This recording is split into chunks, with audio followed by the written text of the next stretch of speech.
Hello বন্ধুরা, দেখো আজকে আমি বানাবো পমফ্রেট মাছের ঝাল। 4টে পমফ্রেট মাছ আমি এখানে নিয়ে নিয়েছি। এখন আমি পমফ্রেট মাছে নুন হলুদ মাখিয়ে নেব।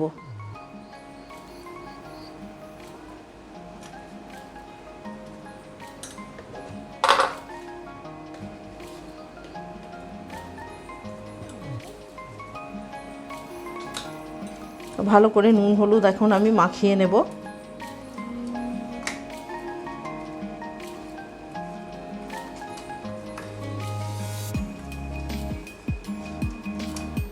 আমি এটা এখন ভালো করে নুন হলুদ মাখিয়ে নিয়েছি।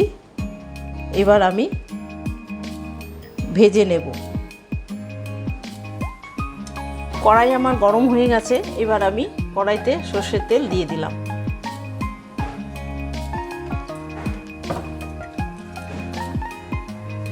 এবার আমি মাছগুলো কড়াইতে দিয়ে দেব।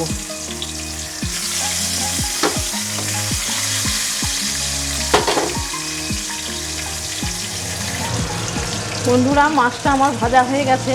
এখন আমি মাছটা উঠিয়ে নিচ্ছি। আমি বাকি মাছটাও এইভাবে ভেজে নেব।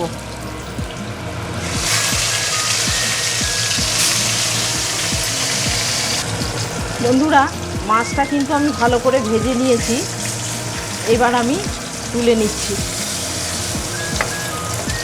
এই মাছটা আমার ভাজা হয়ে গেছে। এইবার আমি তেলের মধ্যে দেব কালো জিরে ফোড়ন।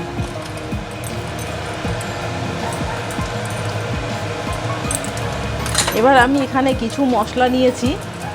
1 চামচ জিরে গুঁড়ো, 1 চামচ ধনে গুঁড়ো, লাল লঙ্কার গুঁড়ো অল্প, কাশ্মীরি লঙ্কার গুঁড়ো অল্প, আর হলুদ গুঁড়ো পরিমাণ মতন। এগুলো আমি নিয়েছি। এখন এটা আমি জলের মধ্যে গুলিয়ে নেব।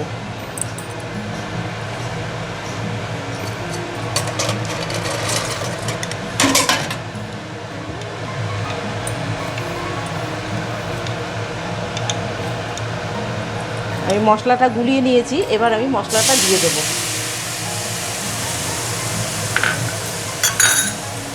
দিয়ে একটু নাড়াচাড়া করব ভালো করে।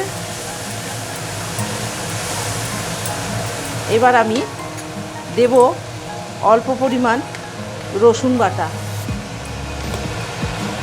দেব অল্প আদা বাটা।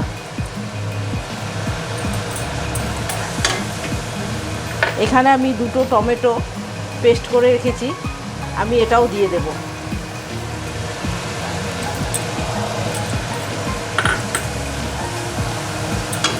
দেব পরিমাণ মতন নুন।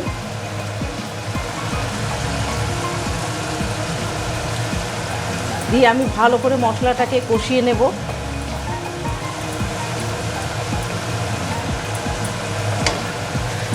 এখানে আমি 2 চামচ মতন টক দই ফেটিয়ে রেখেছি, এটা দিয়ে দেব। এটা দিয়েও আমি একটু ভালো করে কষিয়ে নেব।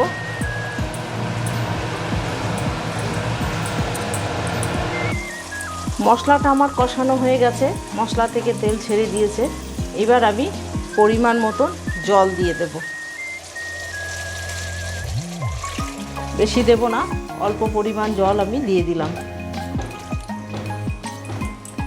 এবার ঝোলটা ফুটলে আমি মাছটা দিয়ে দেব।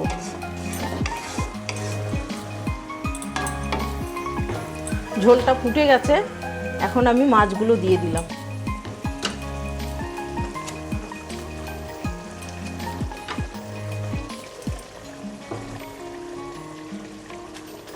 মাছগুলো দিয়ে একটু আমি ফুটিয়ে নেব। ঝোলটা আমার ফুটে গেছে। দেব অল্প পরিমাণ গরম মশলা,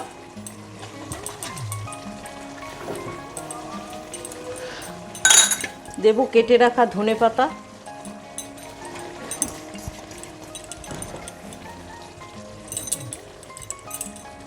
একটু নাড়াচাড়া করে এবার আমি নামিয়ে দেব। আজকের আমার পমফ্রেট মাছের ঝাল হয়ে গেছে। তোমাদের কেমন লাগলো অবশ্যই জানাবে। পমফ্রেট মাছের ঝাল। আর লাইক কমেন্ট শেয়ার করতে কিন্তু ভুলবে না। আজকের মতন টাটা।